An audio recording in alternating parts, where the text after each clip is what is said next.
that, with the Sport Foundation, you've got John Scriven and stuff, and if you have strength and conditioning with them, they're going to obviously be like, oh, you're back at Christmas, come in and check up, let's just check in with you. Yeah. Whereas for me, there wasn't it. I went pre that, so these places weren't in. They weren't in place when I was at uni. Yeah. Okay, that makes sense.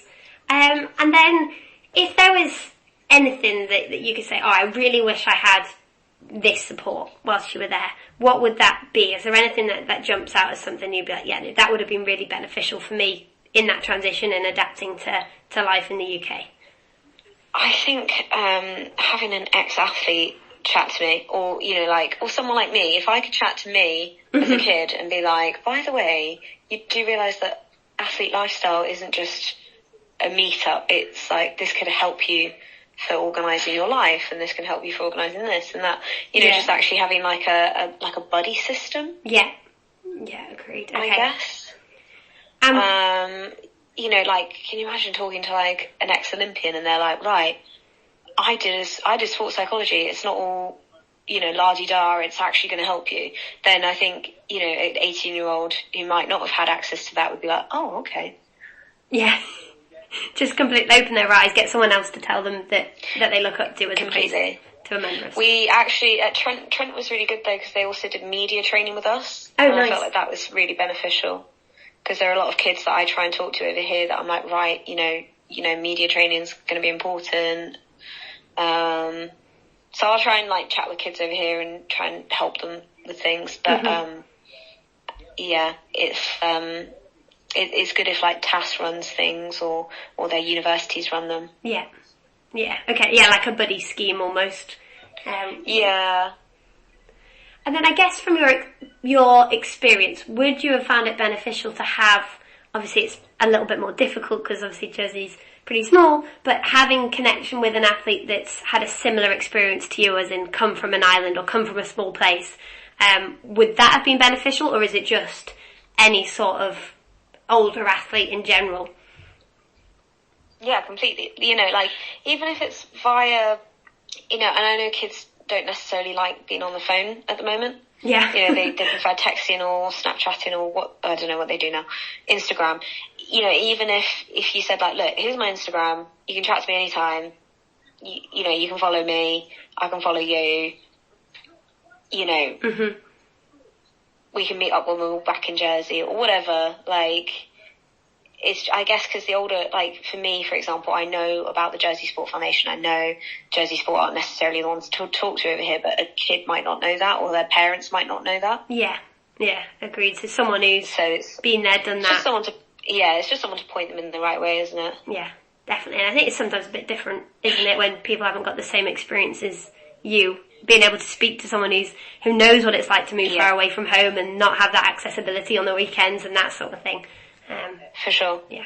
I mean, actually, I did speak, my mum, bless her, she was not a pushy parent, but she was like, oh, speak to this girl who's 2 years above you. She's just gone to uni. Speak to her about uni. So, I had to go and have a coffee with this girl. But actually, it was just beneficial just saying like, look, what's uni like? And she was like, oh my God, it's amazing. Go. Yeah. And so I was like, oh, okay, cool. Yeah, worlds for confidence going into something that you potentially have no idea what it's going to be like. Yeah, exactly. Yeah, exactly. And then I guess, just looking back, would you say you're satisfied with that decision that you made and that transition and that experience? Would you do anything differently, or would you keep that all the same? I think I would have practiced a lot more. I would have done a lot more archery. I think it was just because my dad was my coach, and he'd drive me up to the archery field or whatever when I was in Jersey. So at uni, it was up to me to do that, and I was just lazy, and I was like, oh, can't be bothered today. So I just would have tried harder, to be honest. Okay. I tried really hard with my degree, and I got a good degree, but at the same time, I wish I'd spent a bit more time on my sport as well. As well, yeah. And again, if the archery GB team or someone was like keeping a check on that and saying like, look, you need to qualify, you need to do this. Yeah. make a world of and difference. my parents were trying, but obviously it was in a different country, so they were like, "Have you practiced?" And I was like, "Yeah, sure." They're not going to know. Exactly. As long as I went to the competitions at the weekend, it didn't matter to them. But I just wish I practiced a bit more. Okay. And then, obviously, you said you returned back to the island. Was that straight after you'd finished your degree, or did you stay in the UK for a little bit longer then before going back to Jersey?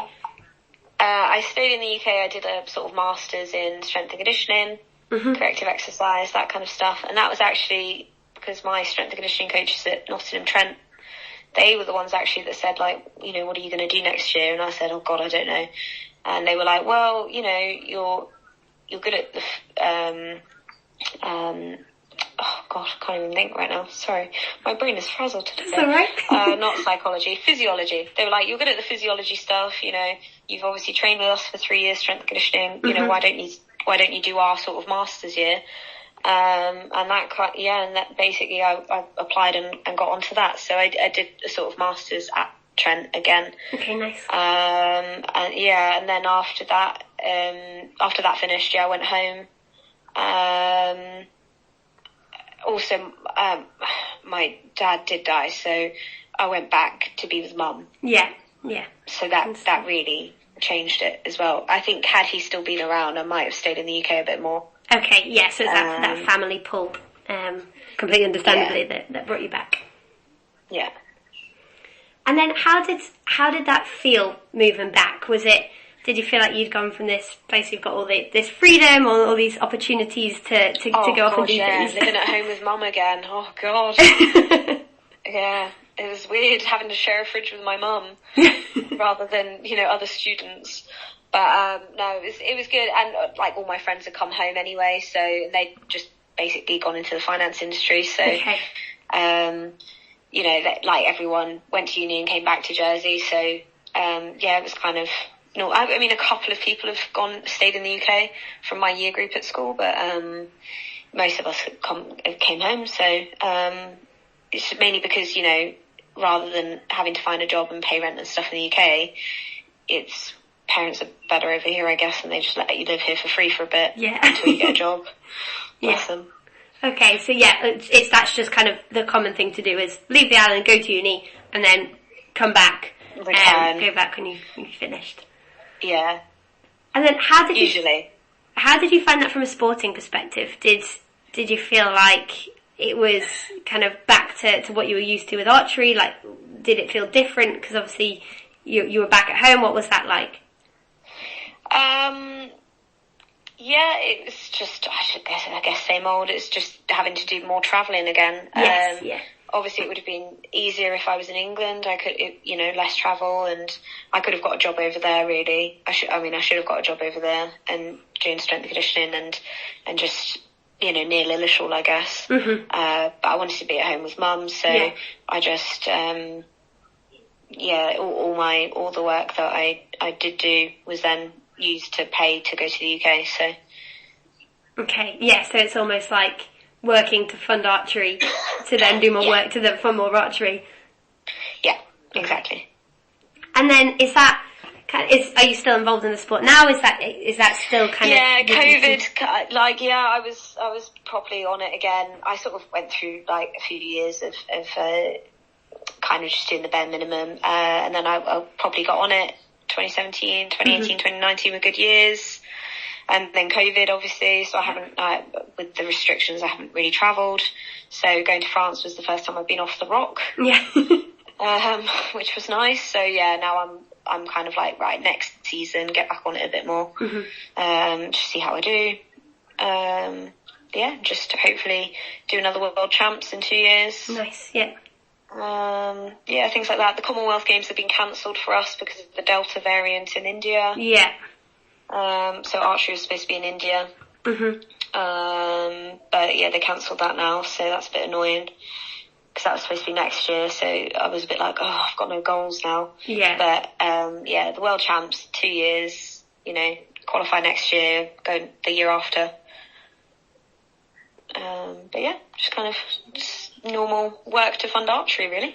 And how do you find that balance of working and doing sport at such a high level? Like, is that Do you find it a hard balance? Do you have a flexibility within your work to choose what hours you pick up and when? Like, how does that work? I mean, I'm tired all the time.